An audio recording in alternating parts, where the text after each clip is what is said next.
Nos últimos anos, vimos a popularização daquilo que ficou a ser conhecido como waifus, ou o waifuísmo, que é, em sua estrutura básica, a substituição da contemplação da mulher física por sua forma representada, principalmente no traço de animes japoneses.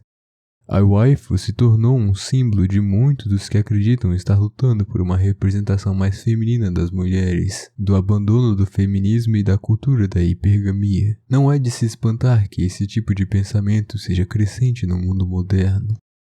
Afinal, não podemos enganar a nós mesmos. O mundo moderno, em grande parte, falhou com o homem. O homem moderno não tem a mesma chance de sucesso em conseguir relacionamentos estáveis quanto tinha em outrora. Suas perspectivas para o futuro foram totalmente abaladas pelo modernismo. O mundo moderno constantemente tenta diminuir o homem, tenta diminuir a sua importância, tenta diminuir a sua masculinidade e até o seu poder.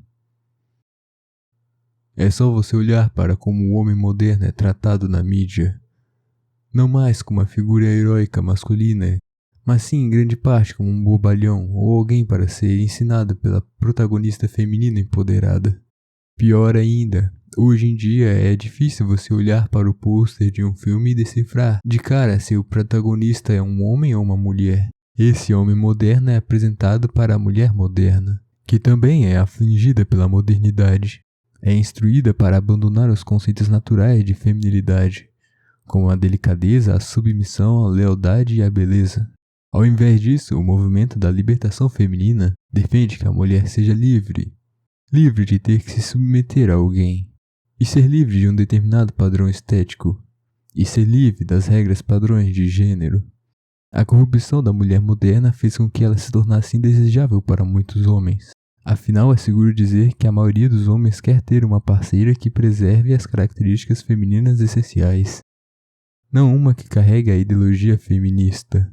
E embora, é claro, não seja toda mulher que seja feminista, não podemos negar que o poço já foi envenenado. Afinal, essa ideologia já corrompeu a elite da nossa sociedade e as nossas instituições, o que faz com que, culturalmente, essa mentira se espalhe por toda a mente da sociedade. Podemos observar claramente então que até as mulheres ditas mais tradicionais e conservadoras foram infectadas em certa parte por esse vírus mental da modernidade, e em muitos casos sem que essas percebessem. O ambiente cultural, as normas modernas e a mídia toda reflete uma visão de mundo, e quem está suscetível a ser influenciado pelo ambiente acaba muitas vezes mimetizando esse comportamento sem pensar muito. Por outro lado, a questão da mulher virtuosa não deixou de existir. A imutabilidade e a realidade dos conceitos femininos essenciais continuou e continuarão os mesmos. E isso é refletido muito bem nos meios artísticos.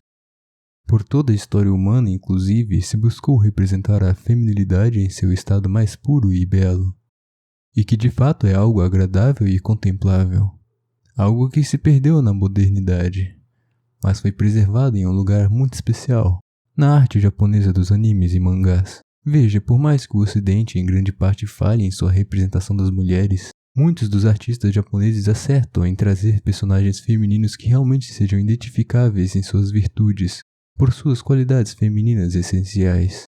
Embora seja claro que o Japão tenha sim seus problemas e os animes tenham de fato seu lado sujo e exagerado, não é de se espantar que os homens, tanto ocidentais como orientais, tenham se voltado para essa mídia como referência para a feminilidade moderna. As garotas de anime frequentemente demonstram as virtudes buscadas por todos os homens na busca de uma parceira ideal, como lealdade, a beleza e a submissão. Então, de certa forma, se tornaram substitutos para a mídia ocidental no quesito de representação do real feminino. Esse fenômeno em si é essencialmente positivo. É um resgate midiático das virtudes femininas, representada em sua forma artística nos traços dos animes japoneses. Óbvio que isso se encaixa apenas para os casos em que isso é feito com devida intencionalidade e respeito. Existem muitos casos de animes que quebram também e objetificam ou desconstroem a feminilidade. Mas nisso os japoneses ganham muito em relação ao Ocidente. Esse fenômeno se expandiu a partir da cultura da internet e adotou um caráter mais estranho. Ao invés de serem tomadas como referência de feminilidade, Essas representações de personagens femininos nos animes fez com que muitos se desiludissem totalmente com a realidade, dado o grau de disparidade que encontraram na comparação entre os dois seres, o real e o representado. E nisso passaram a tratar essa representação como algo valoroso, equiparável ou até superior à mulher real. Nessa manifestação esquisita, os waifuístas podem escolher determinadas personagens de anime para serem a sua waifu, que para quem não sabe é só um nome para esposa. Essas pessoas de fato tratam esses personagens virtuais como se fossem companheiros íntimos e depositam seu investimento emocional nelas. Lógico que o grau de desconexão com a realidade varia entre cada indivíduo. Alguns podem ter a waifu realmente como apenas um pensamento sobre sua forma ideal, outro como sendo sua esposa por completo. O grande problema do waifuísmo fica claro então, que é a substituição da coisa pela representação da coisa. Sabemos e concordamos que representações artísticas de mulheres podem refletir características apreciáveis e positivas do feminino, e que são características que nós esperamos que as mulheres podem alcançar. São virtudes que existem de fato na realidade, fazem presença em nosso meio, e podemos observá-las visivelmente em suas manifestações, tanto em mulheres reais como em representações artísticas de mulheres. O waifuísta, no entanto, falha em entender que o valor que essas virtudes representam só são objetificados de fato na mulher real, enquanto representados na waifus eles são apenas isto, representações de potências que só podem ser atingidas por seres humanos. A waifu só é contemplável na medida em que reflete valores que podem ser observados em mulheres reais. E não o contrário. Não é correto imaginar que a waifu tem um valor intrínseco da mesma forma que um ser humano. Seu valor está meramente nas formas que representa. Caso contrário, cairíamos na armadilha escapista proposta pelos waifuístas, de que podemos, a partir desse relacionamento fantasioso com a waifu, viver na nossa própria mente em um amor como um construto da nossa imaginação, de uma representação artística imbuída de valores reais. Esse pensamento não é muito diferente, por exemplo, de alguém que se imerge em um jogo. É muito comum que quando jogamos jogos com mundo aberto e muito expansivos, que você se encontre em lugares fantásticos, muito bonitos em comparação ao mundo real, e dá realmente a vontade de abandonar essa existência limitada na Terra para viver nesse mundo fantasia onde você é um nobre guerreiro lutando em terras fantásticas. Isso é o que muitos fizeram e ainda fazem. Existem pessoas, inúmeras pessoas que têm esse problema de se imergir demais na fantasia e acabar esquecendo da realidade, esquecendo dos compromissos e da dureza do dia a dia. Isso reflete bem o problema da waifu. Embora seja realmente uma representação ideal e positiva da feminilidade, é impossível que ela se sobressaia ou tenha mais valor do que a realidade. Da mesma forma que os mundos fantasia, por mais incríveis e inspiradores que sejam, não são um mundo real. Lembremos do ponto principal. Ambas as coisas têm valor porque refletem valores reais e concretos. Os mundos fantasia só são inspiradores porque são representações ideais do mundo que nós vivemos. É claro que é adicionado alguns elementos ficcionais e artísticos, mas a beleza, a liberdade e todas essas virtudes são coisas que existem no mundo real. São coisas realmente alcançáveis, e não é porque hoje, no nosso mundo moderno, que estamos carentes dessas coisas, que elas deixam de ser alcançáveis.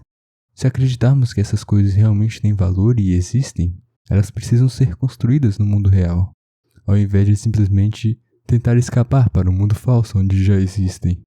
Se elas têm valor, por que vamos fingir que elas existem e não buscar a sua existência?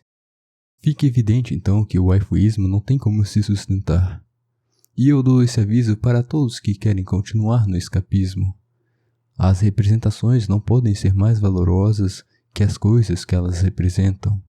No momento em que você faz sua waifu ser mais que uma representação de valores femininos virtuosos para ser um ente ficcional da sua cabeça, no qual você tem uma relação, isso se torna aberração.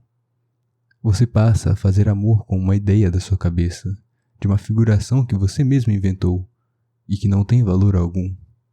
É perigoso confundir as coisas, pode levar a caminhos não desejáveis. Pois bem, então qual é a alternativa que sobrou para o homem moderno?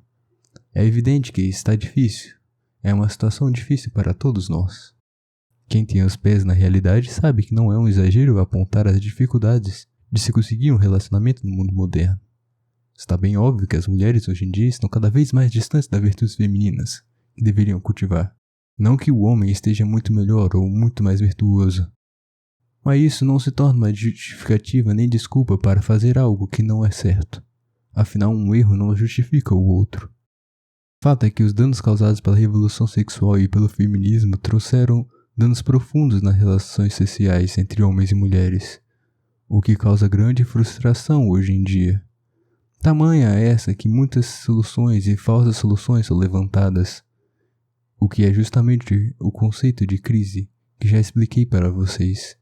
Existem muitas perguntas sendo feitas e poucas respostas. Ainda assim, podemos usar nosso discernimento para saber o que é certo e errado. E para mim é claro que o waifuísmo é um veneno escapista, fruto da tentativa de corrigir o problema dos relacionamentos modernos. Para aqueles que querem orientação, no momento nos resta olhar para os grandes exemplos que temos, na nossa família, na história e na religião, de pessoas reais, de carne e osso que existiram, que nos mostram as virtudes que devemos seguir. E que, embora não possamos emular um mundo ideal onde todos os nossos problemas são resolvidos, podemos tentar fazê-lo agindo pelo que é certo.